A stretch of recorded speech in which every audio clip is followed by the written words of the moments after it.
On the stories that matter to you.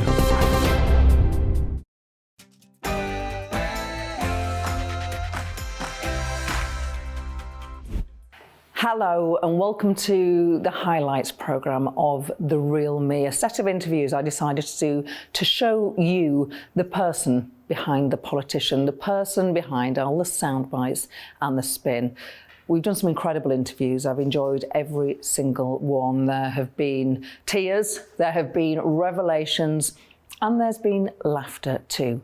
First up, it's the Shadow Trade Secretary, Emily Thornberry.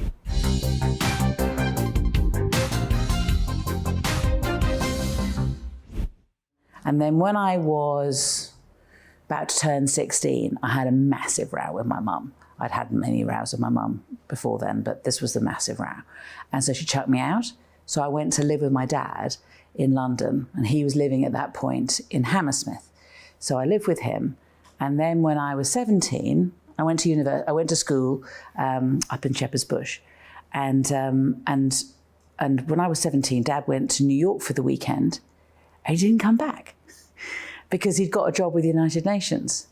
And so because he had his expertise in Namibia, Southwest Africa, and Namibia was about to go independent, and Dad had really good connections with SWAPO, which was the organisation that in the end took over Namibia, and so on. So that's why he was there. When you speak about your dad, you speak about his achievements, and you go and you move off the relationship that you had with him to speak about his achievements. Was he a good dad? He was a terrible father. He was the most terrible father, but he was a great man. So it was this mixture, So he was Irish. He was very charming. He was a kind of like, he was an Irish rover. I mean, he was like, he'd light up a room. He was, as I say, very charismatic. He was very internationalist to his bones. He was, very much of the left. He was a great lover of people, particularly a lover of women. He married many, many times and had loads of girlfriends. But he was a terrible father, because of father, you need to have consistency, affection, you need to have some stability. He didn't have any of that. I mean, he was like the original kind of helicopter parent, like almost arriving in a helicopter, for a few hours and then disappearing again. We'd go and see him and he'd pick you up from the airport and he'd drive you in. We all used to laugh about this. When he picked you up from the airport and drove you into wherever he was living, he would then go, well, what are you doing with yourself? Sort yourself out, and kind of give you a lecture on, how you were ruining your life. And you'd arrive at his house and then he wouldn't speak to you again. So it was very odd, it was very odd. But I think he was probably better with me than he was with anybody else because I was the oldest. So I was the oldest out of 6. So my dad married, as I say, lots of times. How did that affect you? How old were you when he first married again, or when you were aware that he had a girlfriend? Well, the first I was aware was when I was 7, because the splitting up of the marriage was pretty kind of like, it was a bit of a thing. And he had a child, and the child looked just like him, and the child lived in the town. And my goodness! All of that. So and you're aware of this at the age of 7. Yeah. So you know about that. So I didn't get on particularly well with my first stepmother, although actually she was a really remarkable woman, and there are times when I realise I've learned so much from her.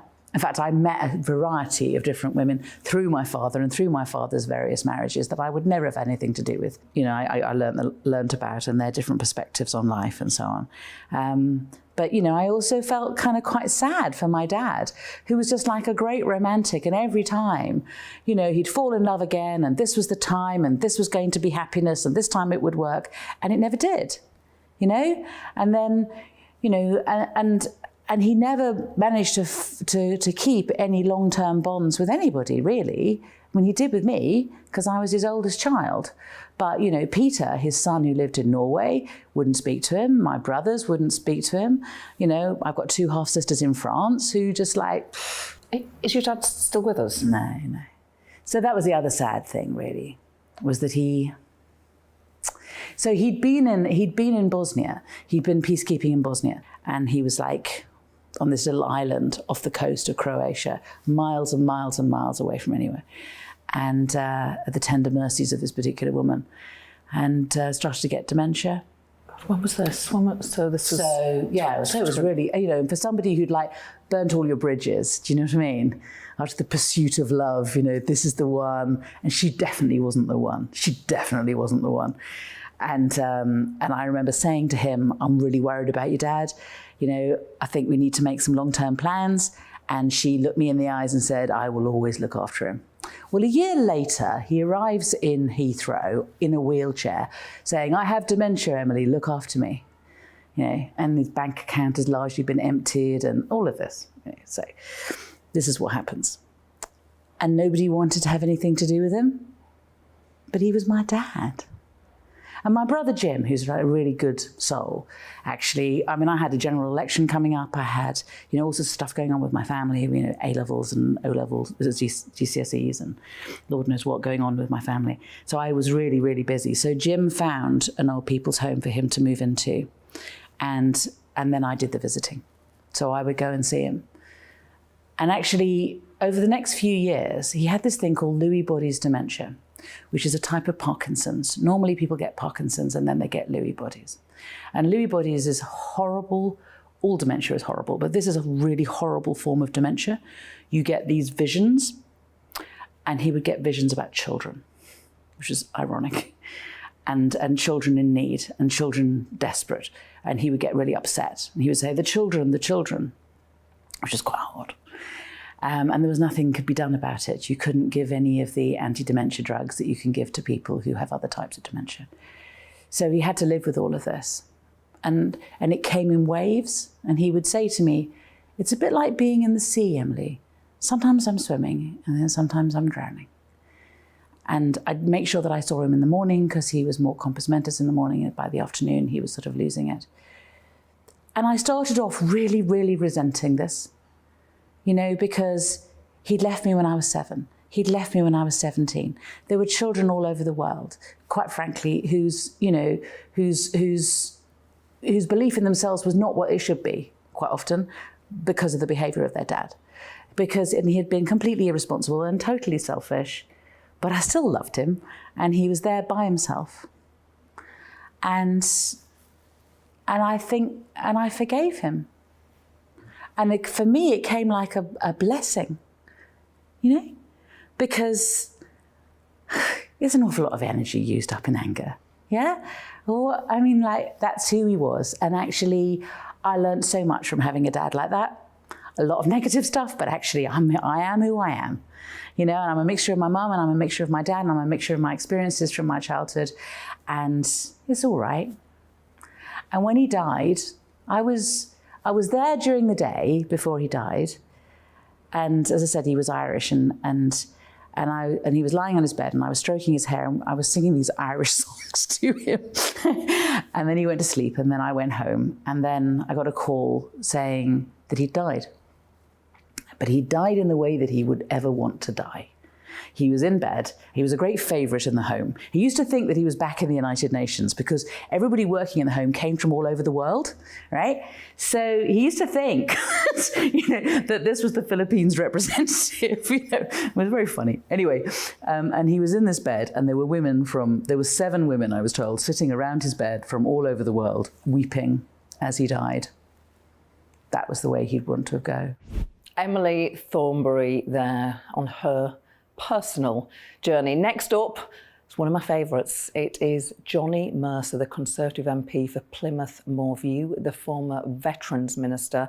He spoke to me about serving our country in Afghanistan, about his relationship with the Prime Minister, and on what it's like to be sacked as a government minister. The last 6 months has been a big education for me, for sure. Why? What's happened in the last 6 months? Well, I mean, I was sacked from the government, which is fine. You know, everyone's got to get sacked every now and then. But then the kind of machine turns against you, right? And you realise, I guess, when people go around saying different things to different people, obviously you are eventually going to work that out. And that's obviously quite a painful process. And it's been a crash course in politics. And what I've learned is that whilst it did make me very cross at the time, and the Afghanistan situation as a failure of politics, and what's happened to Dennis Hutchins over the last few weeks, the soldier on trial in Northern Ireland, it does kind of make me very cross. There is kind of no point howling at the weather, right? And I've got to find a way of doing things differently and in a better way to try and achieve the outcomes I'm trying to achieve. So it's been, I've learned a lot. I've learned, and I've made mistakes. I think I've been very critical of all my colleagues, which I think, in hindsight, I wouldn't do that again. There were good people in there. There were good people in there.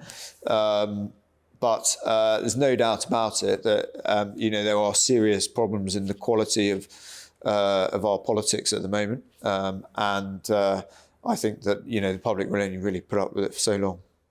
What's the biggest problem?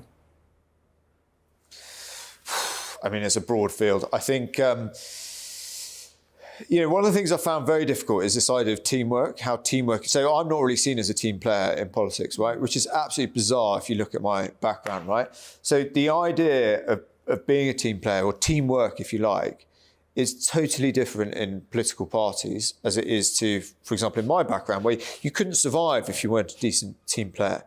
And I think that creates sometimes a bit of a dangerous environment, because people end up doing things they then regret, and voting for things they felt like they shouldn't vote for, saying things they felt like they shouldn't say, because you're kind of in that atmosphere and everyone's saying, well, if you don't do this, you're not part of the team. And I know individuals in there think, actually, this probably isn't the right thing to do, but they then sort of go and do it anyway, and because they want to be part of a team. And it's not a bad thing to want to be part of a team, but outside politics, that is completely the wrong thing to do. So, I think there's a lot of changes that I'd like to see in politics, but, in the big scheme of thing, I've been here 5 minutes, and, let's see what happens. So the words that you said about Boris Johnson, who you were a big supporter of in the leadership contest, you said Boris Johnson surrounds himself with cowards and desperately weak advisors.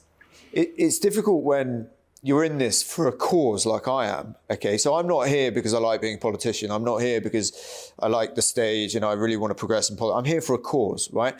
And when you're fighting for that cause and you receive such a setback, and people are a little bit disingenuous about it, you are going to react quite badly. Now, would I say those things again? No. But unfortunately, they are true, okay? The stuff around what we've just done to Northern Ireland veteran Dennis Hutchins, where he's essentially died in a court process, that has happened because of political cowardice, because we have not seen through our promises to our veterans. And, so those are the facts of the matter.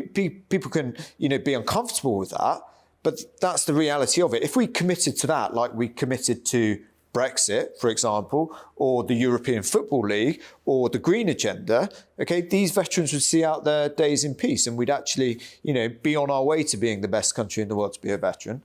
But as it stands, we're a long way from that. And obviously that made me pretty cross at the time. And I feel like whatever I've done here, I do play everybody with a straight bat. Whether it's comfortable or not, I will play everybody with a straight bat. And I'll say the same thing to different individuals. And all I wanted to be treated was the same in return, right? With a bit of respect.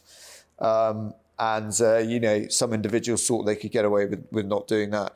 And I called it out, and people don't like it when you call it out, but, unlucky. Your cause is to support those people who serve our country and who have served our country. After you were fired, obviously you felt very angry and hurt by that episode. Do you speak to Boris Johnson still?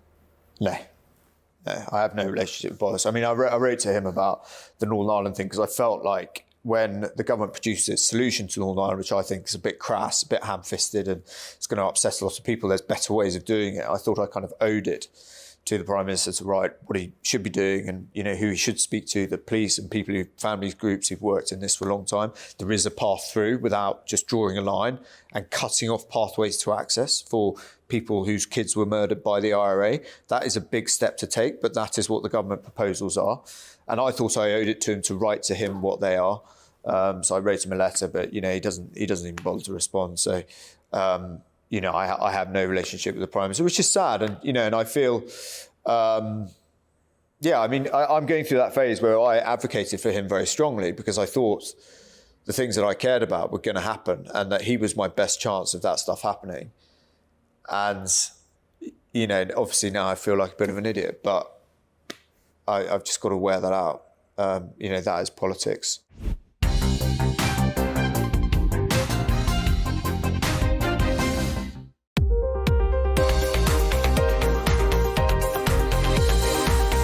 We store, pick, pack and post on behalf of e-commerce sellers. So the guys that you buy from online, particularly in the last couple of years, you know, people have been stuck at home buying from people online.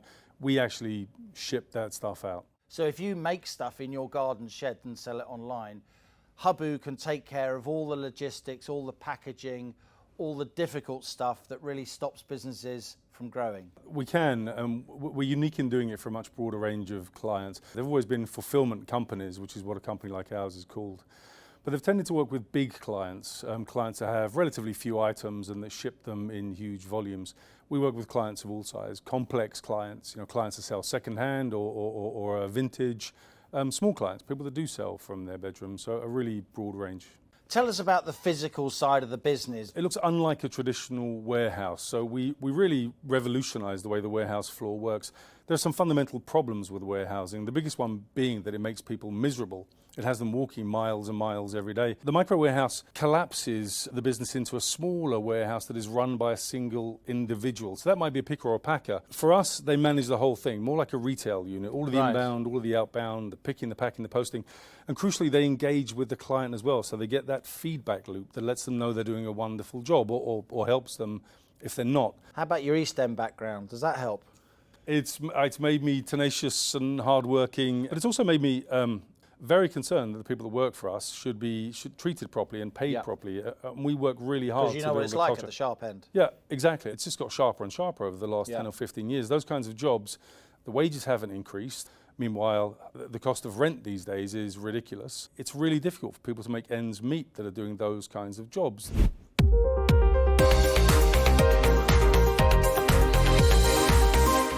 Hello there, I'm Eamon. And I'm Isabel. And you're watching the GB News digital stream across the United Kingdom. And around the world. If you're here in the UK, you can also watch us on your TV screen. GB News is Freeview channel 236. On Sky, we're channel 515. 626 on Virgin Media. Just remember, you might need to retune your TV to watch the channel. Yeah, and if you are doing that, find out more about retuning by going to gbnews.uk. Join my show Farage, 7 p.m. till 8 p.m. Monday through Thursday, and there you will get opinion, analysis, debate, and I'll cover stories that nobody else dares to touch. And then for the last 15 minutes, talking pints. We're over a drink. We have a civilized conversation with someone. We very often disagree, but we do it in a grown-up way. Come and join me on Farage.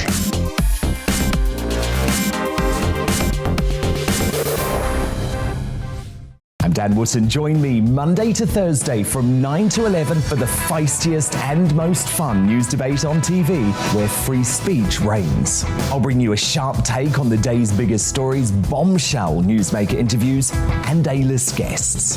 And I guarantee you, no spin, no bias, no censorship, and no reason to go to bed. That's Dan Wootton Tonight, Monday to Thursdays from 9 on GB News.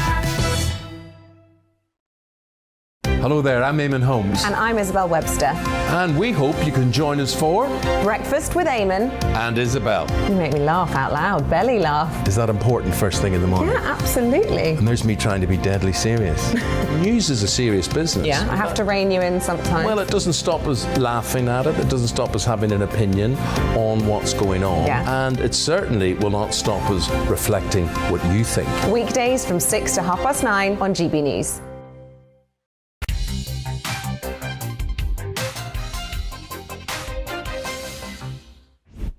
Next up is one of the most powerful interviews I've ever done in my entire career. It's with the Labour MP, Vicky Foxcroft. She is the Member of Parliament for Lewisham Deptford. She talks to me about being a survivor of sexual abuse and so much more. It was a fairly tough background. I spent a large amount of our childhood moving about quite a lot. It made it quite hard at times to be able to get a decent education when you're changing school a lot, but also there was quite a lot of other things that went on in our life that were also, you know, quite big distractions. Obviously, you say whatever you want to say, but do you want to talk about any of those distractions?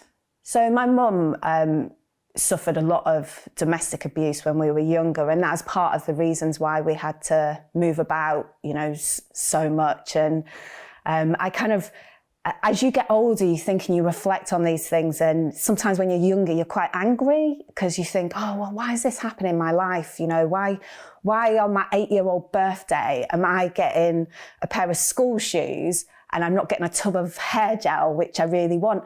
But when you get older, you realise actually your mum couldn't afford that, and actually she was prioritising the things that were important for you. But when you're younger, you can be sometimes a bit of a brat, to be fair.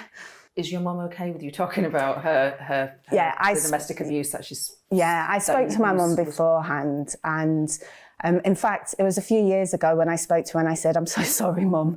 I was quite hard work as a kid and not really kind of realising everything that she was going through at the time and how hard everything was for her.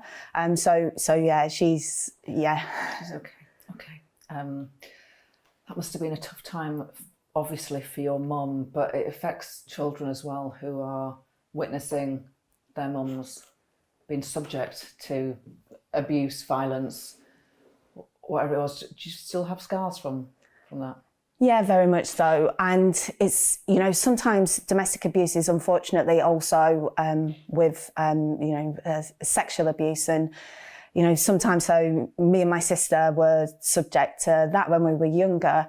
And you're too scared to say anything about anything that's happening to you in life because your mum's also being beaten up and you don't know what will happen if you go and raise, you know, kind of things that have gone and happened in your life. And so, you know, I know me and my sister are really, you know, super, super close, and, you know, we chat all the time. And, you know, I was chatting to her about, you know, this interview today before we came on. And I think it's really, you know, it is important to be able to talk about stuff, but it is also really difficult too. So I know that I don't talk about things that happened in my life very much because it can be quite tough to be able to do that. I am a little lost for words because it's very difficult to hear somebody say that they were subject to, not only witness to domestic abuse that their mum was going through, but also that they were personally subject to sexual abuse too.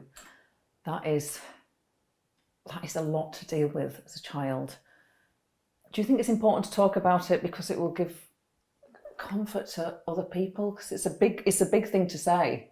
Yeah, absolutely. And also kind of in terms of politics, one of the things, you know, becoming an MP and realising and thinking, oh, you know, actually, you know, could I be an MP? Should I be an MP? But actually, life experience is really important.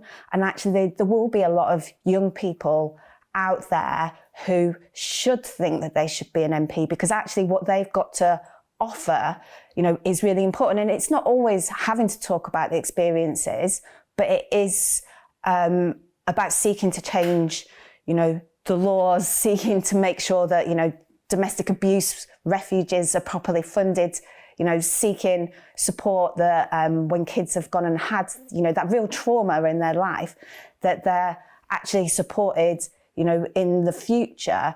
And that's what politicians can do. And if I just give you one example of, I was speaking at a school, and I love that. It's one of my favourite things in terms of the job.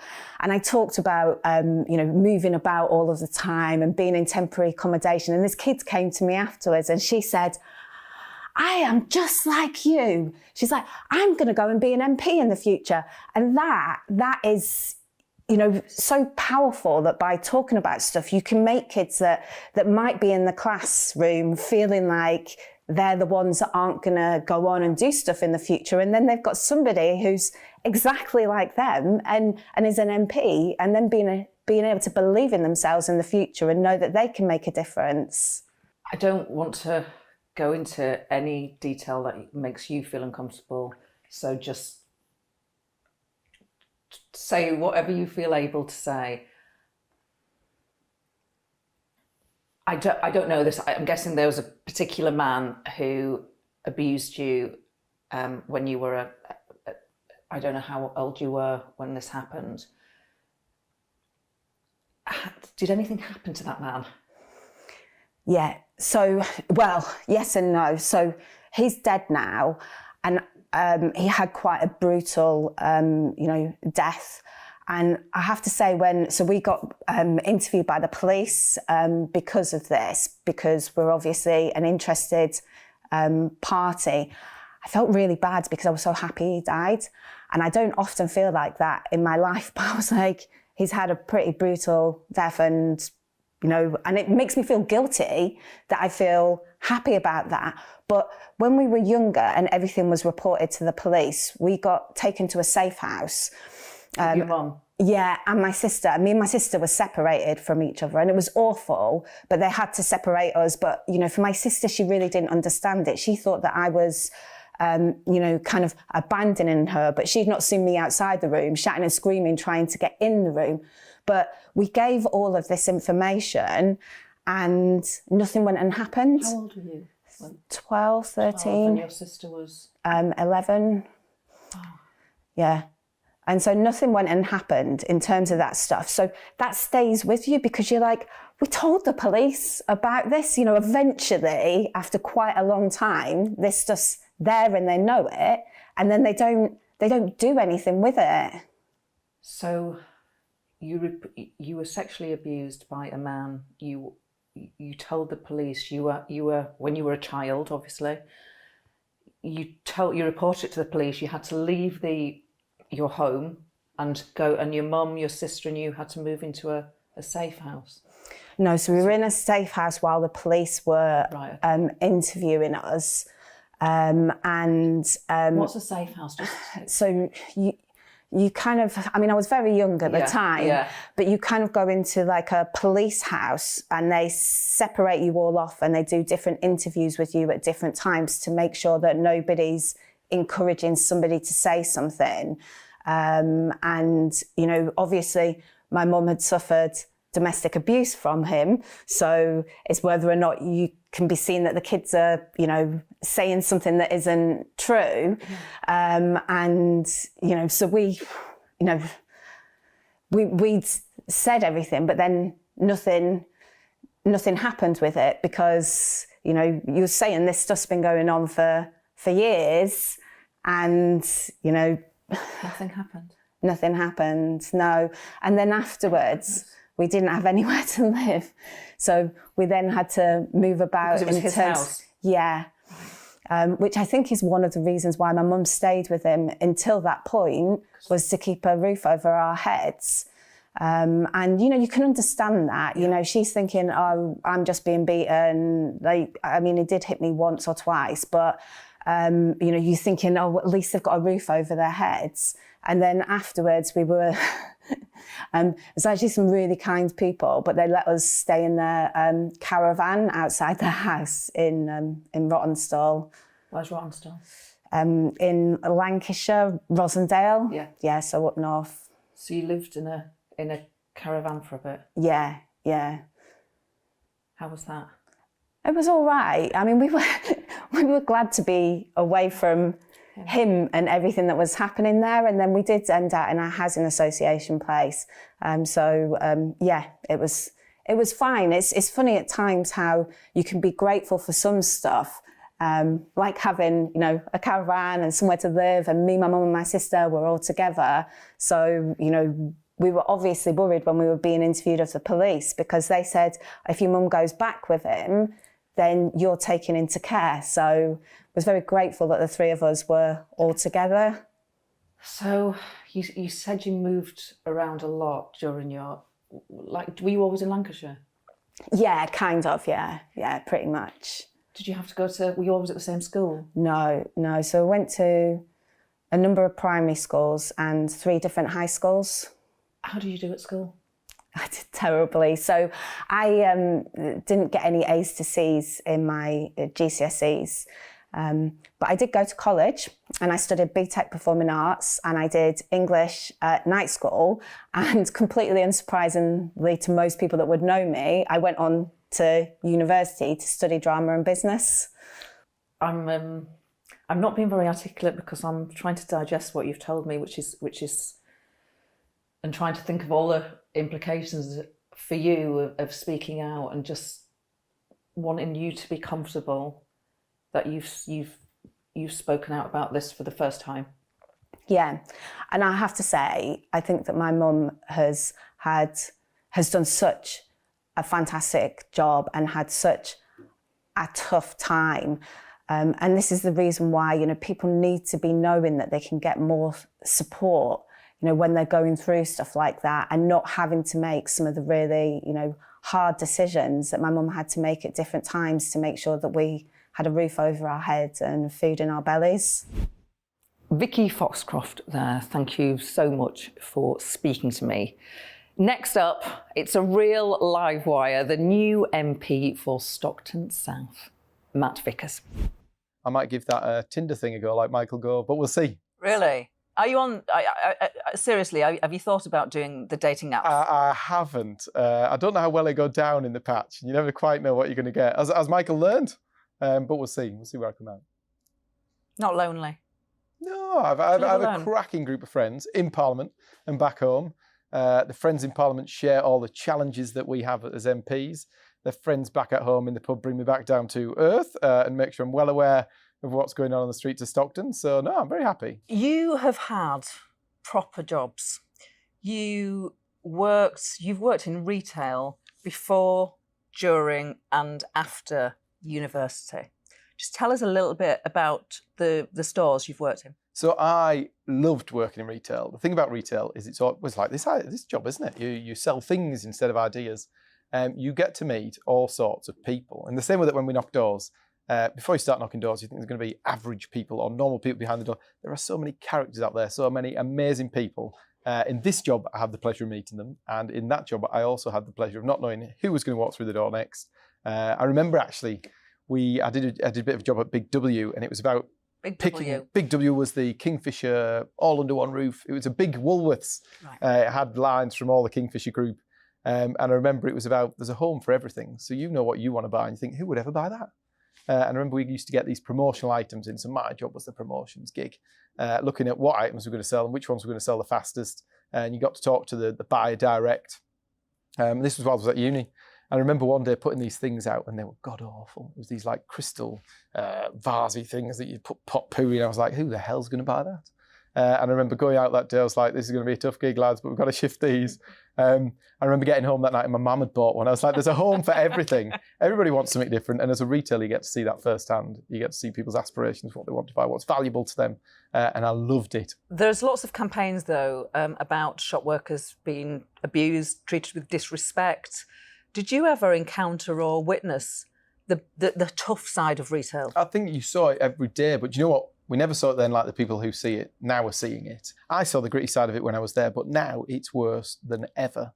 There are 455 assaults on shop workers, not every month, not every week, every single day. That's just horrendous. Because the people who work in shops, they are the student who's got the first job, or the retiree who's just topping up their pension so they can have that holiday this year, or they can buy the grandkids something nice for Christmas. And that makes it even worse. You know, they're ordinary men and women earning a living. They're not getting paid a great deal. They're out there on the front line. They don't get assaulted because someone once said to me, why should there be anything special about shop workers? Well, actually, they don't get assaulted because they have a Tesco uniform or an M&S uniform on. They get assaulted because they're upholding the rules. So you've definitely had normal jobs. We're giving you that. Yeah. You had a couple of political jobs, but not sort of long terms. You weren't like a big special advisor or those sort of roles. But tell me about your role for William Hague first. So the thing is, when I was younger, lots of the people around me, their heroes were the likes of Ryan Giggs and David Beckham. My hero was a middle-aged man, bald middle-aged man, He wanted to keep the pound. He had a very distinctive accent. Haig was a hero of mine. I thought it was fantastic. He believed in all the things that I believed in. I thought it was great. And I remember applying for a job working as his agent in the constituency, which isn't that far from home for me. I applied probably just out of interest to see what it was all about, and to get to meet the chap. Anyway, I got the gig and was there for quite a while. Loved it. He's amazing. He's still a hero. He's amazing. He's a character. Everything that you see pre-scripted on television about him that's funny, everything that you believe, it's real, it's genuine. And he's a really entertaining character. Tell us something we don't know about William Hague. You can't blame me for asking. That's a good question. Is there anything that would surprise us about William Hague that you will have seen up close and personal with him? I think probably just that he's the gift that keeps on giving. He's every bit as entertaining in real life as he is on the television. Everybody assumes that these characters of Parliament are just that. Actually, he's just a really entertaining human being who's genuine. Rishi Sunak.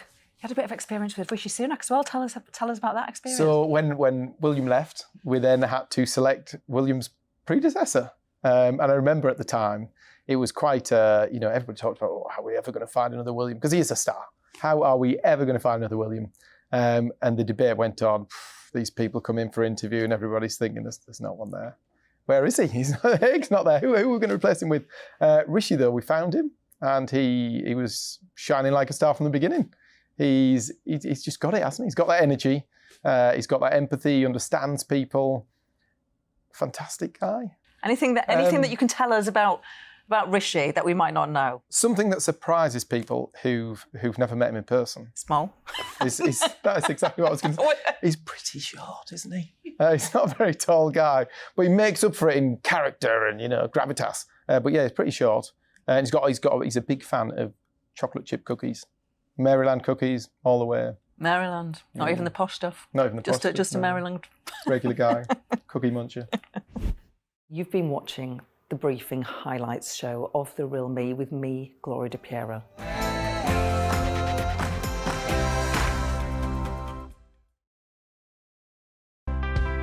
It's time to remind ourselves there's always another winter. Canary Islands sponsors the weather. Looking ahead to this afternoon, and the UK is looking mild but mostly dry with some scattered showers in the northwest and southeast. Let's take a look at the details. Across the southwest, it will be a dry afternoon with variable amounts of cloud and sunny spells, remaining windy particularly for coastal areas,